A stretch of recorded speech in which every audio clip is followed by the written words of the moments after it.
this section of the notes, which is this section of the lecture, which is part two, of the recording, is basically trying to describe the different type of tendering process that is available. So we know why we need to go for tendering. Tendering, I think, is going to be used on a very broad kind of manner. It's not just tender, like bidding, proposals, all these things are part of, a form of tendering as well, or bidding. We can call it bidding. So tendering, bidding, proposal, quotations. Quotations is just a lot more simple. Maybe it's just a few items. It's not so complicated. It's always over jobs that are not so complicated, or goods and services that are not very complicated to just put forward a quotation. But tendering and bidding will involve a fair bit of documentation, filling out a fair bit of paperwork, and preparing the paperwork for the contractor, the service provider, to read through and understand, compared to proposal, which is even bigger. Proposal is like you almost have nothing that is going to be given to the service provider, and then they have to come up with something, you see, and which can include designs as well, in circumstances of schematic design in circumstances, and then put forward to the owner of the project, to actually evaluate.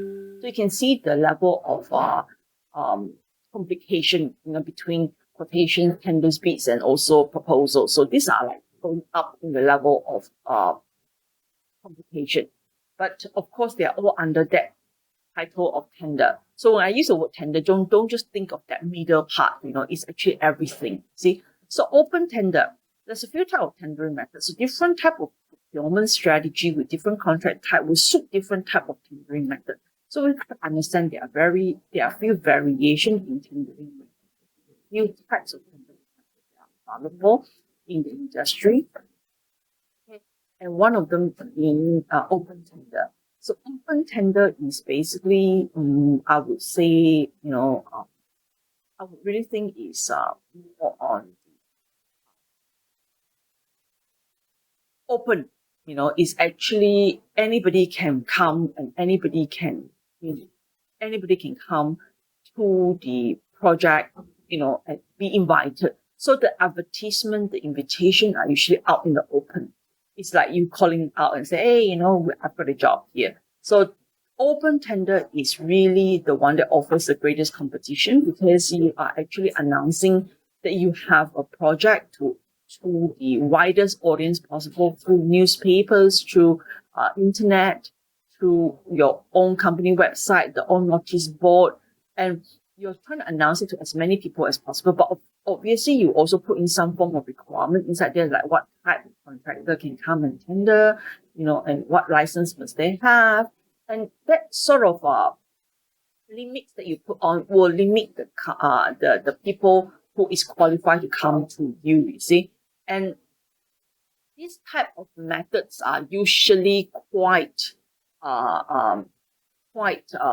big. You get a big audience because you want a big audience. So you may get 10, 15, 20 tenderers even, to come in and actually get the documents from you, to go back and do the processes of quotations and all that before they submit the pricing and submit back the necessary documents and supporting documents to the client, and the client will evaluate. So it's open tender. The word open will tell you that it's actually given notice to the widest audience possible, but with limitations. Okay. In a way, if you want to really limit it, you can do a pre-qualification tender. When you have a pre-qualification, you are essentially going to just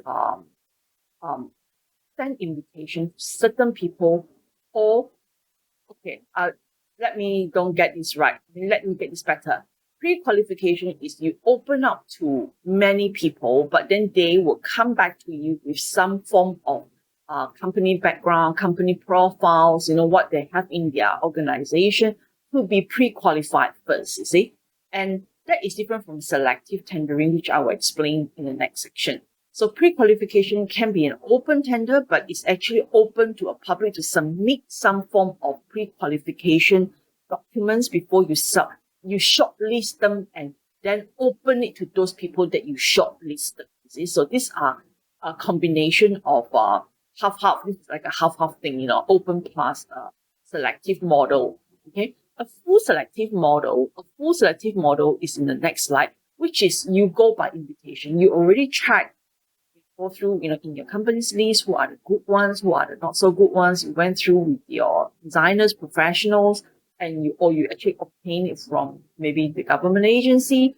Who are the better listed contractor, who are the A-class contractor, who are the more famous one, and all that, and who are the more responsible one, famous and responsible ones. And then so you send out invitation to them, you see. And when you send out invitation to them, you actually will be having a lot more confidence because these people are actually mostly are tried and tested kind of people, and they are not just anybody out in the open, anybody new who just gotten a license. You may not have that kind of reputation or historical data to back them up, you see. So pre-qualification is more on they send in their qualification, what the company has, how many machines they have, how many engineers they have, how many workers they have, and how they run the company, how long they have been established and all that. But select tendering is the tenderer actually already, the owner actually already kind of know your background, and you may have already been pre-qualified in that sense, if there is a pre-qualification level here, or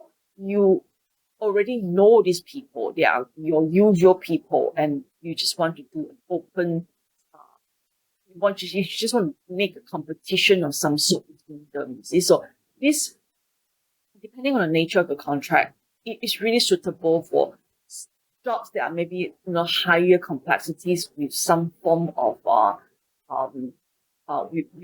you need to have some track record, historical data, meaning that group of people must be really good at that job. See? So you want to do selective tendering because of that. The rest of the tendering procedures are the same. It's just the mode of openness is different. You see, the mode of open is open.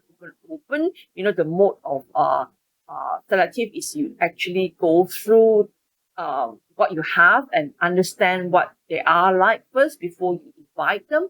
And if you put in pre-qualification, you actually open up to invite everybody to submit their profile, to submit. You may not know who's the good ones, but you just want to go for maybe A-class, all the A-class contractors, submit your pre-qualification. So go and submit your qualification, submit your whatever, your company data, your even bank statements, and then what are the cash flow like and all that. And then you select from there to do invitation.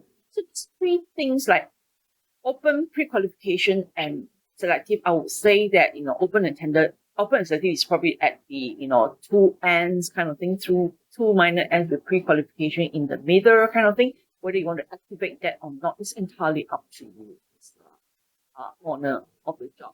Depends on the capacities of the company, how much of in-house capacities you have to access all these things, and